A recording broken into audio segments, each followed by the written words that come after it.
Bismillahirrahmanirrahim.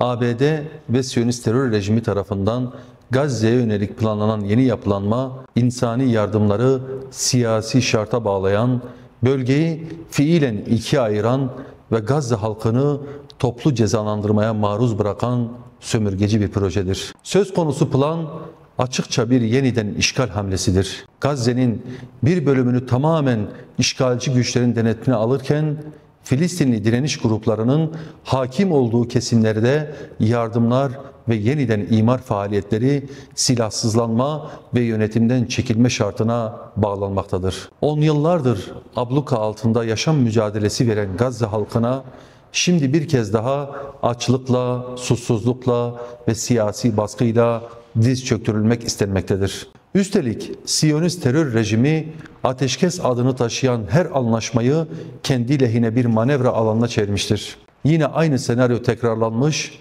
ateşkes bahanesiyle verilen sözler bir kez daha ihlal edilmiştir. Son saldırılarda Siyonist terör rejimi en az 100 masum Gazze'liyi katlederek Gazze'de işgal ettiği alanı genişleteceğini ilan etmiştir. Sözde ateşkes planının mimarı ABD ise işgal rejiminin yaptığı son saldırıları Refah'ta öldürülen bir Siyonist askerin öldürülmesine misilleme olarak yapıldığını söyleyerek bu vahşeti meşrulaştırmaya çalışmaktadır. Bu tablo karşısında arabulucu ülkelerin utanç verici sessizliği tarihe kara bir leke olarak geçecektir. Ne savaşta ne de sözde barışta Filistin halkının haklarını korumayı başaramamışlardır. Siyonist rejim istediği an ateşkesi bozup saldırabilirken buna karşı caydırıcı hiçbir adım atılmaması Siyonistlerin ihlallerini daha da cüretkar hale getirecektir. Arabulucu ülkeler artık kınama mesajlarıyla değil,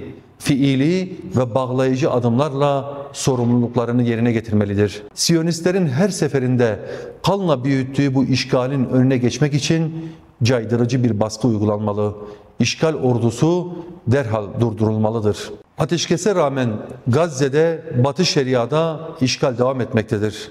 Siyonist işgal rejimini ateşkese zorlayan kamuoyu baskısı olmuştur.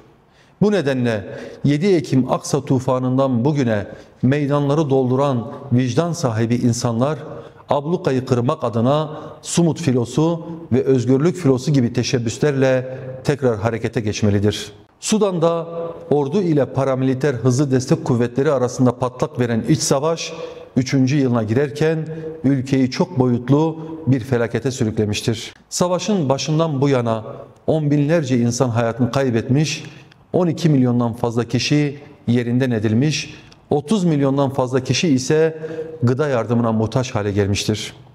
Ülke ekonomisi çökmüş, temel altyapılar işlevsiz hale gelmiş, halk çaresizliğe terk edilmiştir. Dış güçler adına vekalet savaşı yürüten hızlı destek kuvvetlerinin geçtiğimiz günlerde ele geçirdiği El Faşir'de sivillere yönelik saldırıları, kentte yaşanan katliamlar ve uyguladığı kuşatma politikası açık bir savaş suçu boyutuna ulaşmıştır.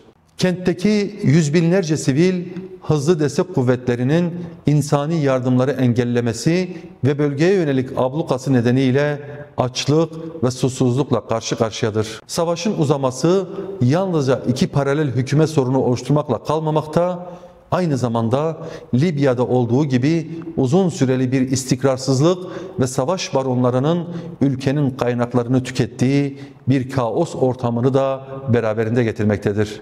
Petrol ve altın gibi zengin doğal kaynaklar halkın refahı için değil, dış güçlerin desteğiyle tarafların güç savaşı için araç haline getirilmiştir. Bu noktada uluslararası toplum ve bölgesel aktörler, özellikle de İslam dünyası artık sessizliğini bozmalıdır.